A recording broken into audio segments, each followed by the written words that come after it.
नमस्कार मित्रों, सत्य की विजय में आपका स्वागत है। मैं हूं Vijay Trivedi. No noise no agenda की जर्नलिज्म पर हम कदम दर कदम बढ़ते जा रहे हैं। कोशिश कर रहे हैं कि आपको बिना शोरगुल की एक ईमानदार पत्रकारिता पर कुछ कुछ काम करके दिखाते रहें, और आप उसको रेस्पॉन्ड भी कर रहे हैं। उसके लिए भी बहुत शुक्रिया।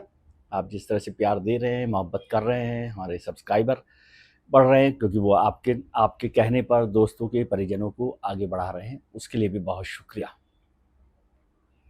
अब बात आज की। अभी कुछ दिन पहले मैं कानपुर गया था। उत्तर प्रदेश का एक बहुत इंडस्ट्रियल टाउन हुआ करता था एक ज़माने में। बहुत एनर्जी वाला, full of energy, full of life शहर होता है। वहाँ एक मशहूर दुकान है लड्डुओं की।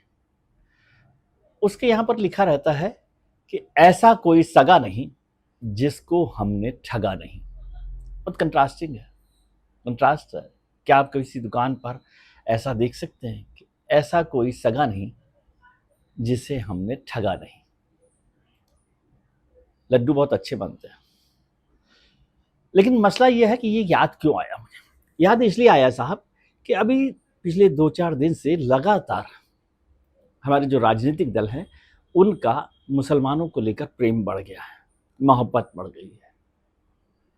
कोई उनके साथ आउटरीच कर रहा है, कोई उनके साथ 5 स्टार होटल में डिनर कर रहा है, और कोई मस्जिद में पहुंचकर उनके साथ बैठ रहा है, बात कर रहा है, मन की बात कर रहा है, उनको समझने की कोशिश करने की बात कर रहा है। मुझे नहीं पता कि कितना समझा जा रहा है कि नहीं समझा जा रहा। 3 बड़ी घटनाएं हुई दिल्ली में। एक हुई राष्ट्रीय स्वयंसेवक संघ के जो सरसंघ चालक हैं डॉक्टर मोहन राव भागवत और संघ के कुछ प्रतिनिधियों ने मुस्लिम राष्ट्रीय मंच के माध्यम से मुस्लिम लीडर्स के साथ, उलेमाओं के साथ बातचीत की, उनके पास पहुंचकर बातचीत की। ये संघ का आउटरीच प्रोग्राम है मुसलमानों के लिए। संघ का एक संगठन है मुस्लिम राष्ट्रीय मंच। इंद्रेश जी उसको देखते हैं, इंद्रेश कुमार जी, उनके अगुवाई में कह लीजिए, उनके सानिध्य में कह लीजिए, ये बातचीत हुई। ये कार्यक्रम भले ही पहली बार इस तरह से आउटरीच का हो रहा हो, लेकिन जो सरसंघ चालक हैं डॉक्टर मोहन राव भागवत पिछले काफ़ी समय से लगातार मुसलमानों के साथ आउटरीच करने की कोशिश कर रहे हैं, और ये बार बार बताने की बात कर रहे हैं कि हिंदू बिना मुसलमानों के अधूरे हैं। कई बार तो उन्होंने बड़े साफ तौर पर कहा कि हिंदुत्व मुसलमानों के बिना अधूरा है। कभी वो कहते हैं कि मस्जिदों में जाकर, हर मस्जिद में जाकर शिवलिंग मत ढूंढिए। कभी वो बात करते हैं कि डीएनए हमारा एक है। बहुत सारी बातें वो करते हैं, लेकिन मोटे तौर पर ज़्यादातर क्या, जो भी वो कह रहे हैं, उनके मतलब जो सोच समझ है, उनकी जो बात है, उस पर मैं कोई अविश्वास नहीं कर रहा। वो मुसलमानों के साथ बेहतर संबंधों की बात कर रहे हैं। लगातार वो कोशिश कर रहे हैं। खासतौर से मुझे याद आता है कि 2018-17 की जो व्याख्यानमाला थी उनकी दिल्ली में विज्ञान भवन में 3 दिन की, वो तब से इस कार्यक्रम पर खासतौर से लगे हुए हैं, और इस नज़रिए से मैं उन्हें एक साहसिक सरसंघ चालक के तौर पर देखता हूँ। संघ में ये मोटे तौर पर दूसरी बड़ी कोशिश है, यूँ कहें तो तीसरी कह लें। बाला साहब देवरस जो सरसंघ चालक थे, तीसरे सरसंघ चालक, उन्होंने भी मुसलमानों के साथ रिश्ते को बढ़ाने, मुसलमानों के साथ चलने की कोशिश की थी। फिर उसके बाद सुदर्शन जी जब आए थे, तब ये मुस्लिम राष्ट्रीय मंच बना था, उसमें भी ये एक्सरसाइज की गई और एक औपचारिक तौर पर मंच बना दिया गया। लेकिन ये बात साफ करने की ज़रूरत है कि ये उनके जो सहयोगी संगठन है, या जो विविध क्षेत्र के संगठन हैं, या जो आरएसएस के वेबसाइट, उसमें शामिल नहीं है। इसे थोड़ा सा अलग रखा गया। इंद्रेश कुमार जी देख रहे हैं, संयोजक हैं, वो क्रिश्चियंस और मुसलमानों के साथ लगातार आगे बढ़ने की, रिश्तों को सामान्य करने की कोशिश कर रहे हैं। लेकिन क्या ऐसा हो पा रहा है? क्या ऐसा मुमकिन हो रहा है? क्या मुसलमानों को राष्ट्रीय स्वयंसेवक संघ में और भारतीय जनता पार्टी में भरोसा हो रहा है? या क्या प्रैक्टिकल लेवल पर ये बात आगे बढ़ रही है, या केवल राजनीतिक तौर पर या इमेज के लिए, ब्रांडिंग के लिए ये काम में आ रही है? राजनीतिक तौर पर देखें तो आरएसएस का राजनीतिक संगठन है भारतीय जनता पार्टी। इसमें तो कोई कंफ्यूजन नहीं। भारतीय जनता पार्टी इस समय देश की सबसे बड़ी पॉलिटिकल पार्टी है, सबसे ज़्यादा प्रतिनिधित्व है सरकार में, सबसे ज़्यादा राज्यों में उसकी सरकार है। लेकिन उनका एक भी, मुसलमानों का एक भी प्रतिनिधि इस सरकार में नहीं है। ना कोई एमपी है, ना कोई मंत्री है, ना लोकसभा में है, ना राज्यसभा में, और 1,500 से ज़्यादा विधायक हैं भारतीय जनता पार्टी की देश भर में, कहीं कोई विधायक नहीं है। कोई एक आध हो गया होगा, माफ कीजिएगा मुझे यदि ऐसा है तो, वैसे मुझे जानकारी कि उसमें कोई नहीं है। मुसलमानों को टिकट नहीं देते, और आमतौर पर यह कहा जाता है कि भारतीय जनता पार्टी को मुसलमान वोट ही नहीं देते। फिर हमारे कुछ मित्र हैं जो सर्वे वगैरह करते हैं, वो कहते हैं 8-10% मुसलमान वोट देते हैं। फिर सरकार की तरफ से कहा जाता है कि भाई सरकार की जो योजनाएं वो तो सबके लिए बराबर चलती हैं, सरकार की जितनी कल्याणकारी योजनाएं उसमें मुसलमानों को जो हिस्सेदारी है वो बराबर मिल रही है, बल्कि ज़्यादा ही मिल रही है।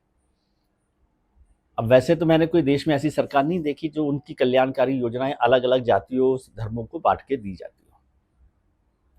ये भी बात ठीक है कि जो अल्पसंख्यक मंत्रालय कांग्रेस की सरकारों के वक्त बना, उसे इस सरकार ने लागू रखा है। अल्पसंख्यक मंत्रालयों को लेकर बातचीत होती है, वजीफों को लेकर बात होती है, वो सब कुछ चल रहा है। कुछ कम हुआ होगा, कुछ ज़्यादा हुआ होगा, लेकिन चल रहा है मोटे तौर पर। लेकिन सरकार में कोई नुमाइंदगी जो 15% आबादी है हिंदुस्तान की, वो नहीं है। वो आबादी का हिस्सेदारी इस सरकार में नहीं है। याद कैसे आता है आपको कि जब सरकार में बैठे लोग, पार्टी में बैठे लोग, बड़े लोग जब 80-20 का नारा लगाते हैं, 80-20 आप समझते हैं कि वो क्या नारा लगा रहे हैं, या जब लव जिहाद की बात करें, या जो रोजाना हेट स्पीच करते हो, जो हर मसले पर कोई बात करते हो, और जब आप ये बात करें कोई एक बड़ा नेता पार्टी का कि वो लातों के भूत हैं, बातों से नहीं मानते, और फिर उसके बाद तुरंत बैठ के हवाई जहाज में, हेलीकॉप्टर में पुष्प वर्षा करने लगे कांवड़ियों पर, तो क्या आपको भरोसा होगा कि मुसलमान आप पर भरोसा करेगा? ये बड़ा सवाल है। मुझे लगता है कई बार सरसंघचालक जो लगातार मेहनत कर रहे हैं, मन से मेहनत कर रहे हैं, वो बदलने की कोशिश कर रहे हैं, वो परकोलेट नहीं हो पा रही, क्योंकि जो डे टू डे एक्सरसाइज है उसमें शायद किसी की मंशा ऐसी नहीं है। कुछ लोगों ने कहा कि नहीं, वो सोच में ही ऐसा है कि वो उस तरह से काम नहीं करना चाहते। भागवत साहब की सोच को आगे बढ़ाने में, नीचे तक पहुंचाने में बहुत साल लगेंगे, 20 साल लगेंगे। और जब तक राजनीतिक प्रतिनिधित्व की बात नहीं होगी, हम हमेशा राजनीतिक प्रतिनिधित्व की बात करते हैं हर मुद्दे पर, वो जातियों को लेकर, वो पिछड़ों को लेकर, दलितों को लेकर मैसेजिंग भी ऐसे करते हैं। रोज बताते हैं कि आदिवासी को राष्ट्रपति बना दिया, ओबीसी को प्रधानमंत्री बना दिया, दलितों को मुख्यमंत्री बना दिया, दलितों को मंत्री बना दिया। इसका मतलब कोई पॉलिटिकल मैसेजिंग आप जातियों को, प्रतिनिधित्व को करते हैं। महिला को आरक्षण दे दिया गया है 33% संसद में, विधानसभाओं में, वो भी पॉलिटिकल मैसेजिंग है ना। महिला, आप बताते हैं कि हमारी सीसीएस में महिला है, आप बताते हैं कि हमारे इतने मंत्री महिला हैं, आप बताते हैं कि हमारे पास सबसे ज़्यादा महिला सांसद हैं। इसका मतलब आप नुमाइंदगी को ध्यान रखते हैं, लेकिन क्या ये नुमाइंदगी मुसलमानों के साथ आपके जो विश्वास है, आपकी जो भावना है, उसको जोड़ती है? अब दूसरी बात, बहुत हो गया भारतीय जनता पार्टी आरएसएस को लेकर। दूसरा एक महत्वपूर्ण घटना हुई, जमीयत उलेमा हिंद की तरफ से एक बैठक हुई दिल्ली के 5 सितारा होटल में। उसमें जो खासतौर से विपक्षी दलों के जो सांसद हैं उनको बुलाया गया, और उसमें भी मोटे तौर पर 90% मुस्लिम सांसदों को याद किया गया। वहाँ पर बैठक हुई, असम में जो कुछ चल रहा है उसको लेकर बैठक हुई, एसआईआर को लेकर बैठक हुई, मुसलमानों के साथ जो व्यवहार हो रहा है, बुलडोजर अभियान चल रहा है, उस पर बैठक हुई, बात हुई, वक्फ बिल को लेकर बात हुई, ये सारी बातें वहाँ पर हुई हैं। लेकिन मेरा सवाल ये है कि वो जमीयत उलेमा ये क्यों समझती है, या जो मुस्लिम एमपीज वहाँ गए हैं वो ये क्यों समझते हैं कि मुसलमानों की समस्या देश की समस्या नहीं है, मुसलमानों की परेशानी देश की परेशानी नहीं है? और वो ये क्यों मानते हैं कि जो हिंदू एमपीज हैं, जो नॉन मुस्लिम एमपीज हैं, वो उनकी बात को आगे नहीं बढ़ाएंगे? और वो नहीं भी बढ़ा रहे तो आप तो अपना दरवाजा खोलिए ना। जब राष्ट्रीय स्वयंसेवक संघ के सरसंघचालक आउटरीच के लिए दरवाजा खोल रहे हैं, तो जो मुस्लिम संगठन है, मुस्लिम एमपीज हैं, वो क्यों नहीं दरवाजा खोल रहे दूसरों के लिए? क्यों इतना भरोसा नहीं है उन्हें कि जो दूसरे लोग हैं, दूसरी जमात के लोग हैं, दूसरे समाज के लोग हैं, दूसरे धर्म के लोग हैं, वो आपकी बात को नहीं सुनेंगे, आपकी बात को आगे नहीं बढ़ाएंगे? आज देश में जितने भी मुस्लिम सांसद, एमएलएज हैं, एमपीज हैं, एमएलएज हैं, किसी भी पार्टी है, क्या वो सिर्फ मुस्लिम वोटों से बने? एमपी या एमएलए, उनको हिंदुओं ने वोट दिया ही है। जो सरकारें वहाँ पर चल रही हैं वो भी नॉन मुस्लिम लीडर्स हैं, उनके चीफ मिनिस्टर्स और तमाम तरीके के लोग। तो वो क्यों नहीं दरवाज़ा खोल रहे? केवल मुसलमान गेटोइजेशन जिसे हम कहते हैं, मुसलमानों की बातें मुसलमानों के साथ करने से कहाँ रास्ता निकलेगा? मुसलमानों की परेशानी, मुसलमानों की बातें नॉन मुस्लिम्स के साथ जब करेंगे तो शायद रास्ता खुलेगा। तो वो जो कड़ियाँ हैं ना वो टूटने लगेंगी। एक बार मैं देवबंद में था, देवबंद में एक कार्यक्रम कर रहा था। अंदर मैंने जो कुछ देखा वो सब लोग जानते हैं।